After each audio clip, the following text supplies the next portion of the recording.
जय तेरी जय प्रभु, जय जय हो। हमारे जीवन में अधूरापन है क्योंकि हमारा शरीर और मन से बड़ा लगाव है। जीवन की पूर्णता पाने के लिए जीवन के शुरुआत को व अंत को, अल्फा और ओमेगा को, पुनरुत्थान और जीवन के रहस्य को गहराई से समझना जरूरी है। इसीलिए पास्का का रात्रि जागरण हमारे जीवन के विभिन्न पहलुओं को देखने, समझने और उसमें सम्मिलित होने का एक मौका है। मनुष्य बीज है अमरता का, मनुष्य बीज है दिव्यता का, और मनुष्य बीज है अनंत जीवन का।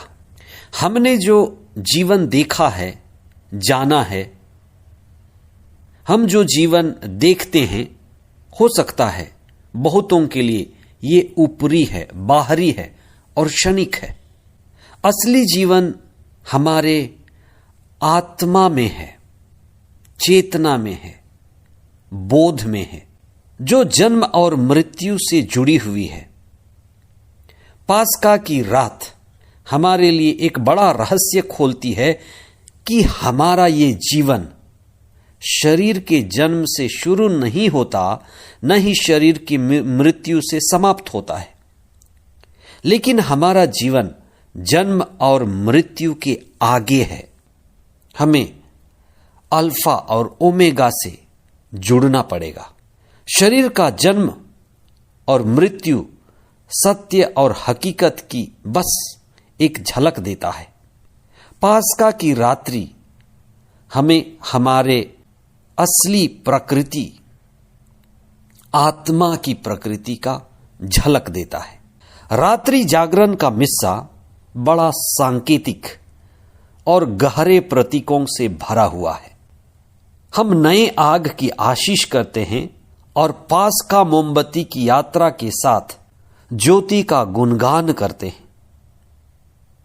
ईश्वर को अग्नि का प्रतीक माना गया है। आग ही मनुष्य के उन्नति और विकास को दर्शाता है, वही साक्षी है।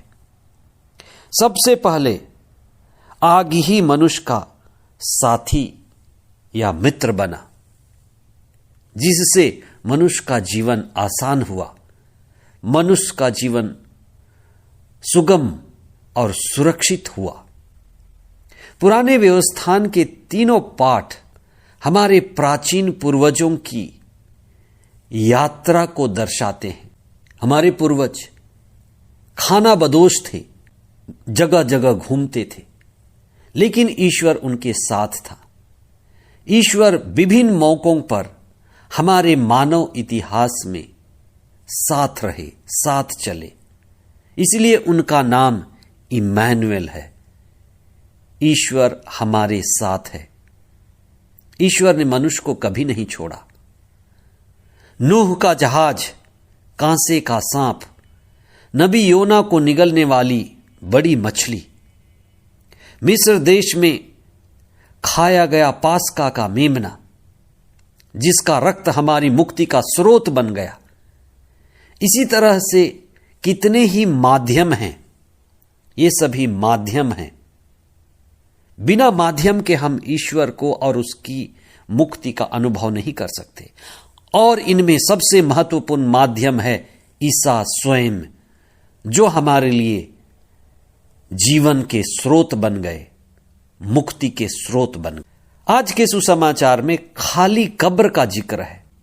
खाली कब्र एक गहरा संकेत है हमारे जीवन के अधूरे और खालीपन का। ईश्वर के बिना हम हमेशा अधूरे रहेंगे और खालीपन का अनुभव करेंगे।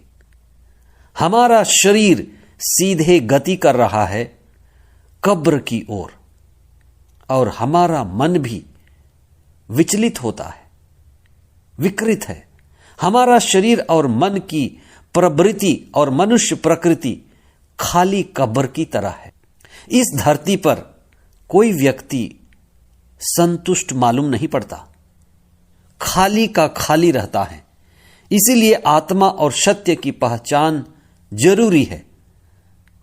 जो रहस्य ईसा ने संत यूहन्ना के सुसमाचार अध्याय 11 में मार्था से कहा था, मार्था मार्था, पुनरुत्थान और जीवन मैं हूं, मैं ही हूं, ईगो एमी। जो मुझ में विश्वास करता है वह कभी नहीं मरेगा। संत पौलुस इसी बात को कुरिन्थियों के पहले पत्र अध्याय 15 पद संख्या 51 में कहते हैं। वे कहते हैं कि मैं तुम्हें एक रहस्य बताता हूं। पास्का की रात्रि को यह बड़ा रहस्य है कि हम सभी नहीं मरेंगे, पलक झपकते ही, तुरही के बजते ही रूपांतरित हो जाएंगे। क्या आप विश्वास करते हैं?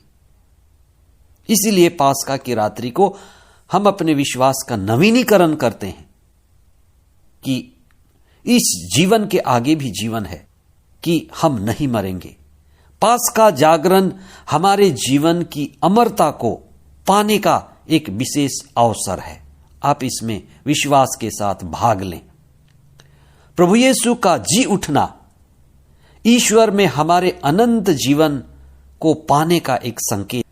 पुनर्जीवित यीशु हमारे सारे डर का नाश करते हैं, क्योंकि वे हमें शांति का संदेश देते हैं, तुम्हें शांति मिले।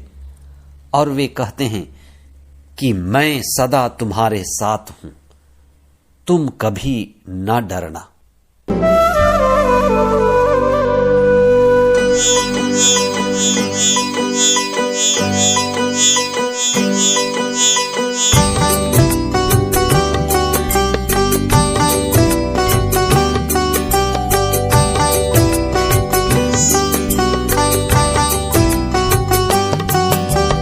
जय तेरी जय प्रभु, जय जय हो।